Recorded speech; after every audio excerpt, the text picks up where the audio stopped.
আজকে আমাদের বিবাহিত জীবনের 10 বছর পূর্ণ হলো। সেই উপলক্ষে আজকে আমরা একটু ঘোরাফেরা করে আসলাম গরিবের কক্সবাজার থেকে। দেখতে দেখতে সময়টা যে কত তাড়াতাড়ি পার হয়ে গেল এনাও কিন্তু বুঝতে পারিনি। আজকে বিকেলে বাড়ির থেকে বের হয়ে এই সুন্দর রাস্তা ধরে আমরা চলে গেলাম সোজা সারেখান্দির দিকে। যদিও ঘড়ির কাঁটার প্রায় 5টা বাজে, কিন্তু ওয়েদার দেখে মনে হচ্ছে পুরো দুপুর বেলা। এর মধ্যেই তো একটা ভ্যান উড়ে আসে, করছে স্বপন ভাই আমি আপনার সাথে রেস খেলবো। কিন্তু দুঃখের বিষয় রেস খেলবে এসে ভ্যান এলা মারছে ভয়তে দৌড়। এর মধ্যেই আমরা চলে যাচ্ছি সারিয়াখান্দি বাঙালি ব্রিজের ওপর। আর এই ব্রিজের ওপর দাঁড়ায় আমরা একটু চতুর্দিকে ঘুরে ফিরে আনা সেলফি তুলে নিলাম। এই ব্রিজের উপর খানিকক্ষণ দেরি করার পরে আমরা আবার রওনা দিলাম কালীতলা ঘাটের উদ্দেশ্যে। কালীতলা ঘাটত এসে যে জায়গাত মোটর সাইকেলটা থমো সেটি দেখি সেই রকম করে কোনো বাস ছুঁয়ে দিছে।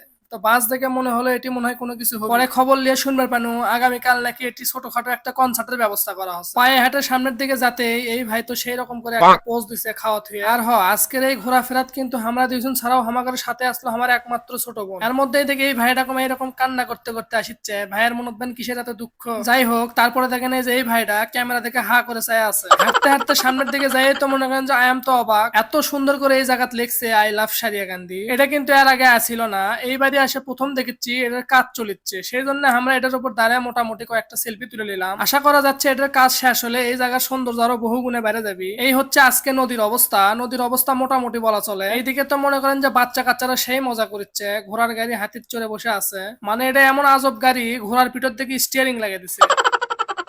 যাই হোক, এগুলা জায়গাতে আসলে কিন্তু বড় মানুষের চেয়ে সোলপলি বেশি আনন্দ পায়। আর এই সুন্দর একটা কাজ করার জন্য পানি উন্নয়ন বোর্ডক কিন্তু একটা ধন্যবাদ দেওয়াই যায়। আজকে মোটামুটি সেই রকম গরম পড়ছে, যার জন্য কিন্তু আমরা বসে থেকেও শান্তি পাচ্ছি না। এর মধ্যেই তো মনে করেন ভাগ্নে সিফাত চলে আসে, আমাদের সাথে জয়েন হয়ে গেল। তারপরে সিফাতের কাছ থেকে আমরা মোটামুটি সেই রকম লেভেলের পোর্ট্রেট ভিডিও করে নিলাম। ভিডিও টিডিও করা শেষ করে আমরা এখন সকলে মিলে ঘাটা লিচ্ছি আরো সামনের দিকে, কারণ আমরা আজকে একটা নৌকা নিয়ে সেই হালে ঘোরাফেরা করবো। আজকে যে দিকে তাকাচ্ছি সেই দিকে খালি রোদ আর রোদ, মানে লোকজনও সেই রকম আসেনি এই রোদের কারণে। আমরা তারা থেকে চিন্তা ভাবনা করেছি যে আজকে আমার নৌকা নিয়ে কোন দিকে ঘুরবে দামো। এর মধ্যেই তো মনে করেন যে আশরাফুল মামা সহ আরো কিছু ভাই ব্রাদারের সাথে দেখা হয়ে গেল। তাই ঠিক করলাম যে আজকে আমরা সকলে মিলে একটা নৌকা নিয়ে ঘুরবো। এর মধ্যে আমরা একটা নৌকা ঠিক করে ফেলে দিছি ঘোরার জন্য। আর একে একে কিন্তু সকলে সেই নৌকার উপর উঠে পড়ছে। আর এইদিকে তো মনে করেন নৌকাওয়ালা মামাও সেই হালে মনে করেন নৌকাটা চালু করে দিল। আজকে আমরা এই নৌকা নিয়ে কিন্তু মেলাখানি ঘুরবো। নদীত কিন্তু পানি কম, পানির কালার এই জন্য নীল হয়ে গেছে। সেই জন্য মনে করেন আমরা সেন্ট মার্টিনের ফিল পাচ্ছি। এর মধ্যেই তো মনে করেন সূর্যটা ডোবা ডোবা অবস্থা। আর এই ডুবন্ত সূর্য নদীর উপর দেখতে কিন্তু সেই রকম লাগছে। আর এত সুন্দর একটা পরিবেশে নৌকার উপরে আমরা ভাই ব্রাদার মিলে কিন্তু সেই রকম ধামাধাম কিছু ছবি তুলে নিলাম। এর মধ্যেই তো মনে করেন আমার জানে মনে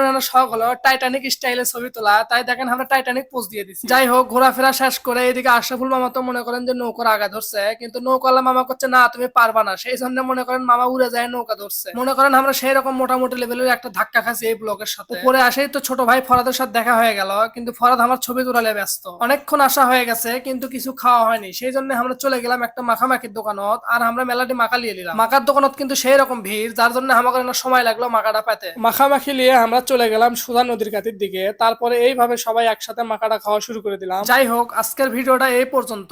সবাই ভিডিওতে লাইক কমেন্ট করে দিবেন, আর অবশ্যই সবাই আমাদের জন্য দোয়া করবেন।